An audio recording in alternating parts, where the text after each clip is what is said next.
Bonjour, je suis Jean-Philippe Agresti, je suis très heureux de me retrouver dans les studios de Boumédia. Je suis doyen de la faculté de droit et de sciences politiques d'Aix-Marseille Université. Je crois que je suis avant tout quelqu'un qui me caractérise par l'amour des miens. Je suis quelqu'un qui a été aimé très fort et qui a encore aimé très fort.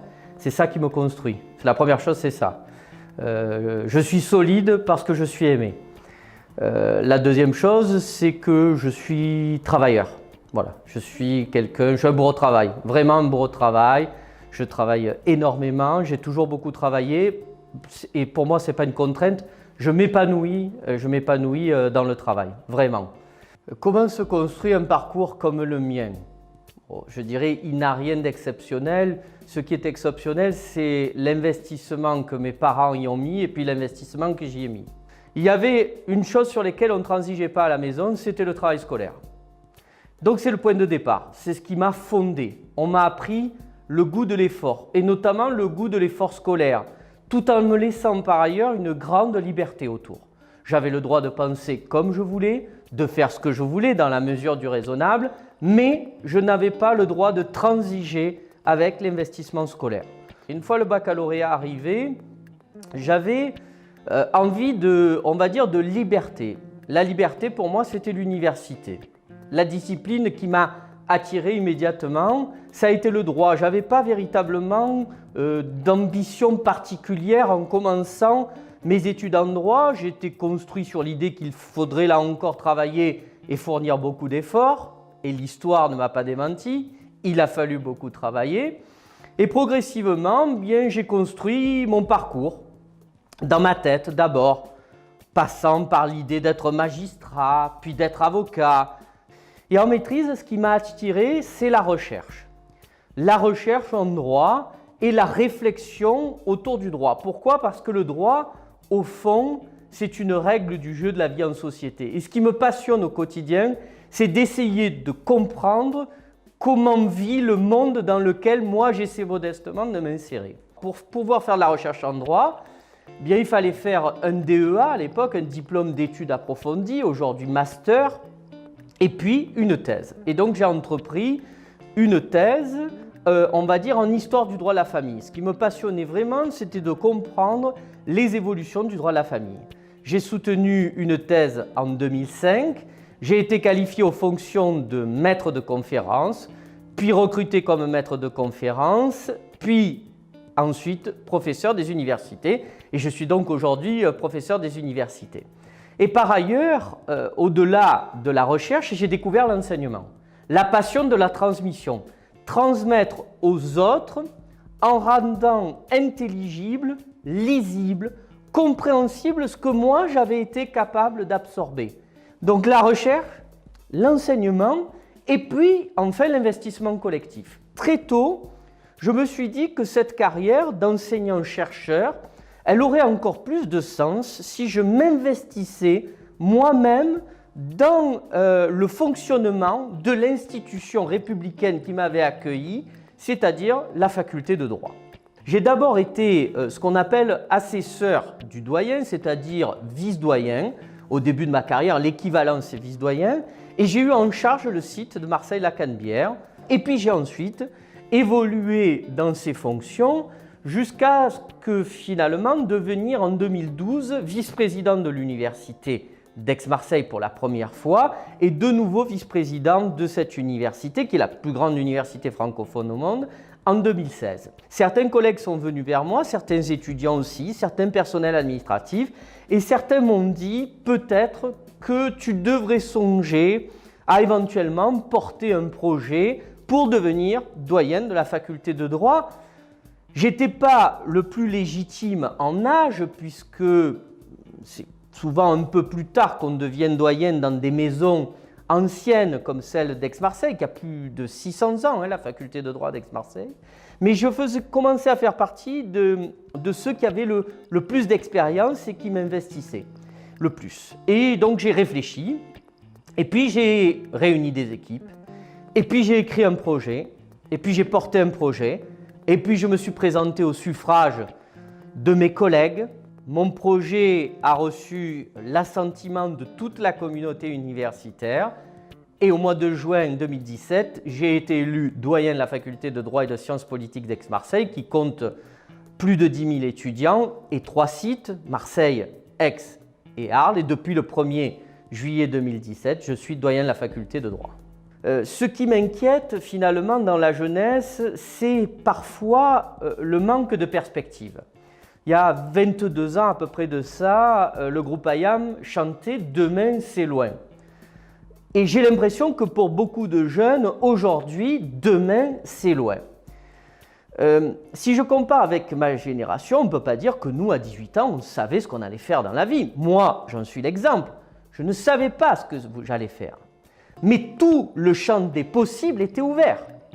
Aujourd'hui, j'ai le sentiment qu'une partie de la jeunesse ne se rend plus compte que la République met à sa disposition, à travers l'école, le collège, le lycée, l'université, des moyens de changer son destin. Et ça, il faut absolument retrouver une situation qui permette à des jeunes de se dire qu'il y a un avenir après-demain. On ne peut pas vivre en se demandant ce qu'on va faire dans l'heure qui suit ou dans la demi-journée qui suit. Il faut qu'on ait des projets sur le long terme, parce que les projets sur le long terme, qu'est-ce que c'est? Ce sont des rêves. Il faut absolument que l'on soit en capacité de rêver et pas simplement qu'on soit dans l'immédiateté, dans qu'est-ce qu'on va faire tout de suite pour s'en sortir, pour être une heure de plus, pour avancer une heure de plus. Non, il faut avoir des perspectives. Et je crois que la République offre et doit offrir et doit tout mettre en œuvre doit offrir ces perspectives qui sont absolument fondamentales. Et moi, c'est celles qui m'ont nourri.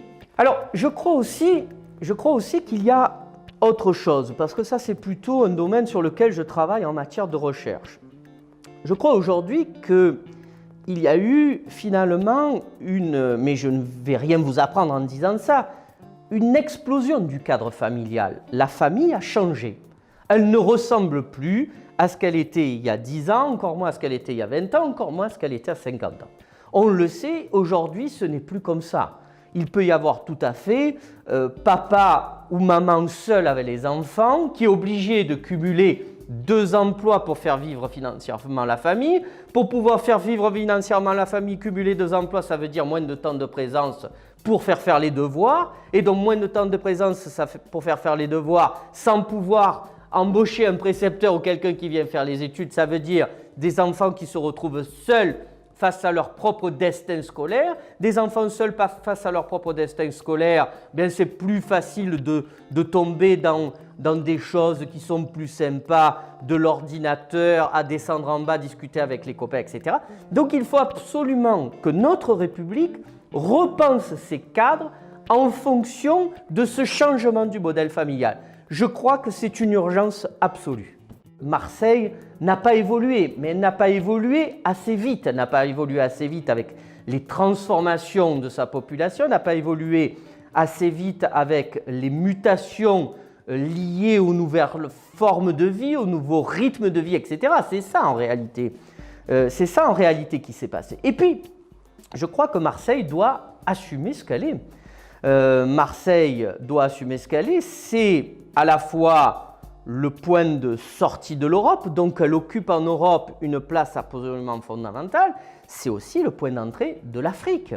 Et c'est hub aussi de ce point de vue-là. Il doit y avoir une logique dans l'accès à la mer. Marseille est une ville bâtie autour de la mer. Elle doit être une ville qui doit préserver son environnement. Elle doit être une ville qui doit préserver ses traditions tout en admettant, en assimilant les nouvelles cultures, comme la culture urbaine, par exemple, qui vient s'y greffer. Marseille est la capitale de la musique urbaine, mais elle a aussi des traditions profondes, très ancrées. Notre-Dame de la Garde, par exemple, qui est tout à la fois un symbole catholique, est aussi le lieu où se retrouvent tous les cultes.